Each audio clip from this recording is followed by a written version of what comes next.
Dear children, wishing you a happy day. I am Tiba ma'am. Welcome to your English class. So already we have completed 3 poems. The Temple and the Body, Lochinvar, Poison Tree, which are meant for memorization. I hope you all are thorough with those poems. Now take your readers and be ready for the class. So in today's class we are going to see the lesson A Wrong Man in Workers' Paradise.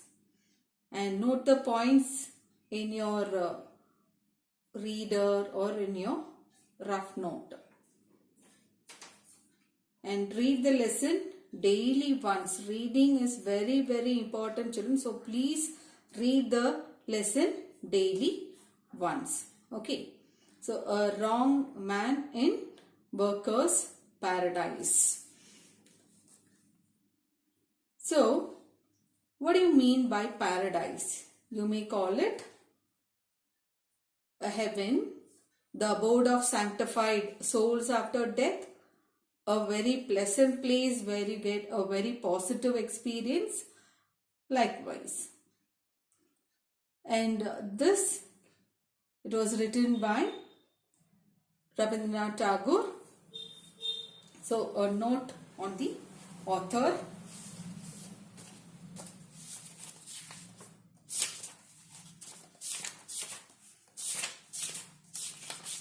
Rabindranath Tagore, the greatest Indo-Anglian, born in the year 1861, lived till 1941. He is our national poet. He had a multifaceted personality. He was not only a great poet but also a genius in music, painting, acting, choreography, etc. He was the first Indian to receive the Nobel Prize. He was awarded the honor in 1913 for his Geetanjali, a collection of poems. Now, coming to the lesson. So it's actually a Bengali text which was translated into English. So, Workers' Paradise.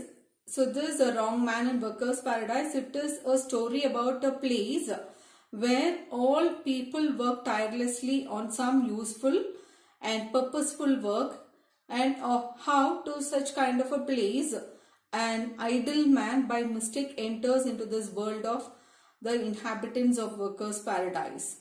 And then what happens in the Workers' Paradise is the story. So here in this lesson we see two different worlds. One is the world of an idler artist, and the second is the world of the inhabitants of Workers' Paradise. So here in the lesson, starting with the lesson, the man had never believed in mere utility. So what do you mean by utility? Means being useful and profitable. Immediately take a pencil and write the notes there in your reader. So the man had never. So the man here, it refers to the idle man. So here he did not believe in any kind of any work which was useful and profitable. So having had no useful work, he indulged in mad whims.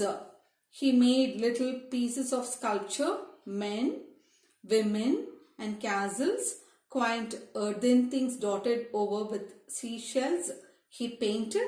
Thus he wasted his time on all that was useless, needless. People laughed at him. At times he vowed to shake off his whims, but they lingered in his mind. So this man, the idle man, he had no useful work. He did not do any kind of work which was very useful, and he spent time in mad whims. What do you mean by whims? Satisfying his own interest, in doing his own desirable things, what he felt like doing. So he did that kind of, spent time in doing that kind of work. he made, so what did he do? He made little pieces of sculpture. He carved, like you can see there in the pictures, like men, women, castles. Quaint means fanciful or attractive things, which is dotted over with seashells, means which is covered or marked all over with seashells. You can see the pictures there. And he was interested in painting. So this is all the work what he did. Thus he wasted his time on all that was useless. So not much meaningful. No, all the work which was not much useful and needless kind of work he was indulged in. And so all the people, they used to laugh at him. So at times he felt very shameful, and he took a decision to put an end to, or to get rid of all these kind of work. Means satisfying his own interest, desirable thing, doing his own desirable things on. He wanted to put an end to that kind of work. But they lingered in his mind. But it was in his mind. It stayed in his mind. He was helpless due to his mannerism. He's got used to doing all those kind of things. So he was not able to get rid of that. Some boys seldom ply their books and yet pass their test. So some boys seldom means very rarely they used to read. Ply means read or study their books, but still they used to pass the test. Likewise, a similar thing happened to this man. So such kind of a thing happened in the life of this man also. He spent his earth life in useless work, and yet after his death the gates of heaven opened wide for him. So this man, he spent his life in doing all such kind of useless things and all, but by luck, after his death, the gates of heaven was kept open for him. But the moving finger writes even in heaven. So the moving finger means it refers to the fate. The fate played a role for him. So he entered into heaven after his death. Once when he lived on earth, he was very lazy, idle. He did not do any kind of work. But after his death, fate played a role on him, and the God's messenger sent him to. So the gates of heaven were opened and he was sent to the workers' paradise. So he found a place in the workers' paradise. The aerial messenger by mistake found him a place in the workers' paradise. And the workers' paradise, how will the people be there? They were very busy, always working. So in this paradise, you find everything except leisure. Every time people keep working, no leisure for them. So here men say, God, we haven't a moment to spare. Women whisper, let's move on, time's a flying.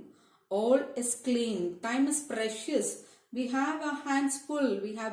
We make use of every single minute. They sigh complainingly, and yet those words make them happy and exalted. So all the men there, they used to say, oh, we don't have a moment to spare. And all the women, oh, time's flying. And so moving fast. And all the people, they cry out, time is very precious. Our hands are filled with work. We are fully engaged with work. We don't have even a minute to waste. So they were complaining. They sigh means let out a deep long breath, means expressing relief. Oh, we don't have time to relax, we always keep working. So these words came out from them with happy. They said happily, and they felt delighted in saying that. But this newcomer, who's that newcomer? The idle man, who had passed all his life on earth without doing a scrap of useful work, did not fit in with the scheme of things in workers' paradise. So this idle man, who, like, when he lived on the earth, he spent his time throughout not even doing a single piece of work. So such kind of a person, he has entered into workers' paradise, and so he did not fit to that scheduled kind of work. and in the workers' paradise. He lodged in the streets absently and jostled the hurrying men. He lay down in green meadows or close to the fast flowing streams and was taken to task by busy farmers.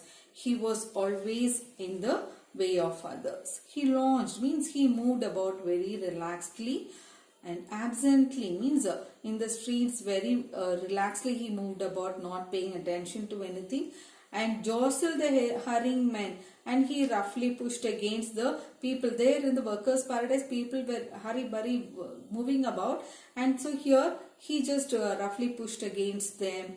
And he lay down in the green meadows. He was lying down in the green meadows and close by the fast flowing streams and all, and was taken. So he was interfering with the other people who was very busy moving about, and was taken to task. Taken to task means he was scolded by the busy farmer. So I told you, like in the workers' paradise, they were very busy, and so he was just interfering with them and interrupting in the way of others in their work. So all the farmers, everybody, they were just scolding him.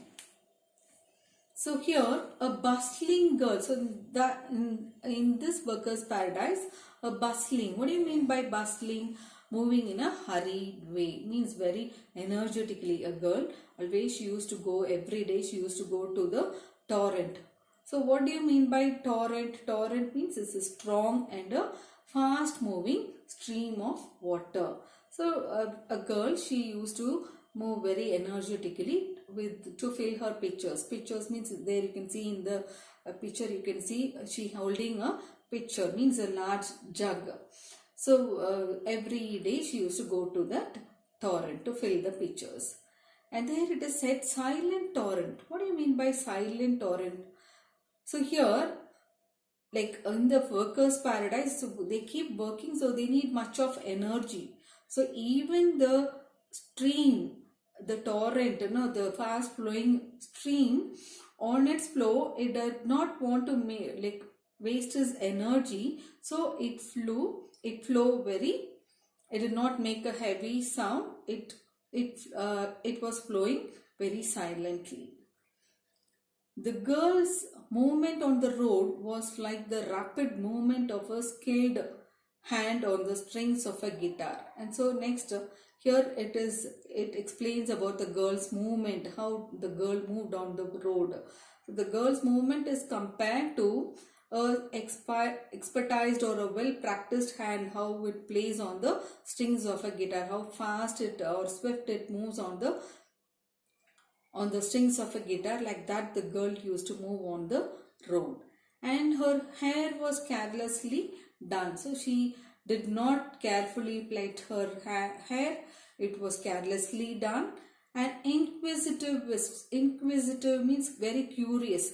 Wisp means a small thin bunch of, so here it is hair, peeped over her forehead to peer at the dark wonder of her eye. So I have told you she did not plait her hair carefully, and very thin bunch of hair, it fall over her forehead to see the dark wonder, the dark pupil of her eye. So the idler was standing by the stream. So the girl, she used to go to the stream to fill the pitchers every day. So the idler, every day he was standing by the stream and he used to see the girl. And the girl saw the man and she felt pity on him. As a princess sees a lonely beggar and is filled with pity, so the busy girl of heaven saw this one and was filled with pity. As a princess takes pity on a beggar, like that this girl, she took pity on this idle man, because he was not doing any work, simply standing there. So she took pity on him. Aha, she cried with concern. You have no work in hand, have you? She asked. So the girl asked, so you don't have any work? Don't you have any work? The girl asked the man. The man sighed. Work? I have not a moment to spare for work. So the man said, oh, I don't have a moment to spare for work. So the girl did not understand his words and said, I shall spare some work for you to do if you like. So if you're ready to do any work, I am ready to give you some work. The man replied, Girl, girl of the silent torrent, all this time I have been waiting to take some work from your hands. So the idle man, he said to the girl, I have been waiting to get some work, to take some work from your hands. Girl asked, what kind of a work would you like? Then the man said, will you give me one of your pictures, one that you can spare? So he asked for the pictures. One of your pictures, can you spare? Can you give it to me? So that she asked, a picture? You want to draw water from the torrent? So the girl asked, so do you want to fill water or do you want to take water from the torrent? No, I shall draw pictures on your picture. So the man said, the idle man said, no, I don't want to do any kind of work like filling water or taking water and all. I just want to draw pictures on your picture. The girl was annoyed. She was slightly angered. Pictures? Indeed, I have no time to waste on such as you. I'm going. And she walked away. So the girl was a little bit angry and she just walked away from there. But how could a busy person get the better of one who had nothing to do? So here it is a rhetorical question. In the temple and the body, I think you remember, what shall I, a poor man, do? Already you have learnt about rhetorical question. So here, which has no answer. So how could a person get? So the girl is a very busy girl. She cannot get any work to be done by that idle man. So every day the girl and the idle man, they met in the torrent, and every day he went on asking to the girl for the picture. Girl of the silent torrent, give me one of your clay pictures. I shall draw pictures on it. At last she couldn't refuse and she accepted. She gave him one of her pictures.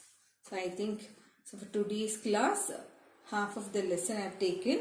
So read the lesson twice or thrice every day, like today and tomorrow. Keep reading the lesson till point number 21 I have taken. Read it. Okay, now let me explain the question answers. So the first one, what I am going to explain is question number 4. Why is in your guide? Okay. Why is the torrent in the workers' paradise silent? So the torrent doesn't want to waste its energy singing. So it flows very silently. Why did the girl of the silent torrent feel sorry for the man? The girl of the silent torrent felt sorry for the man as he was not idling and not bustling about doing some work. So the girl, she felt pity on him because he was idle and not moving about energetically. He was not doing any work. So she took pity on felt sorry for the man. And big question answer, additional question answers. How did the man lead his life on earth? So what did he do? So he did not do any useful work. He made pieces of sculpture. He made small pieces of sculpture like men, women, castle, and quaint, means very fanciful kind of things, which was dotted, which was fully marked, covered with seashells. He painted, and then he spent his time on all the things which was useless and needless, and people used to make fun of him. And he used to feel like put an end or get rid of all those fanciful things. How does Tagore compare the man to certain boys? So how does he compare to boys some boys, they do not read and study for the test, but still they get a pass. Likewise, this man, though he led a lazy kind of life, idle life when he was living on the earth, but he was sent into the heaven. Then how did the man behave in the workers' paradise? How did he behave in the workers' paradise? he launched in the streets and lay down in the meadows and uh, and uh, and he was near the fast flowing streams. He was lying down and he was scolded by the farmers, all that. Then describe the girl in the workers paradise. So this girl, every day she went to the torrent to fill her pitchers. She was always bustling about, moving about energetically. And then about the movement on her on the road, like how she moved, like the rapid movement, the fast swift movement of a expertised hand, how it plays on the strings of the guitar. And about her hair, how it was carelessly done, and the wisps of hair often peeped, means a curious thin bunch of hair fall over her forehead, and to see the wonder of her eye. So she was busy with her work that she had no time to dress carefully. So these question answers please go through carefully. Learn all the meanings and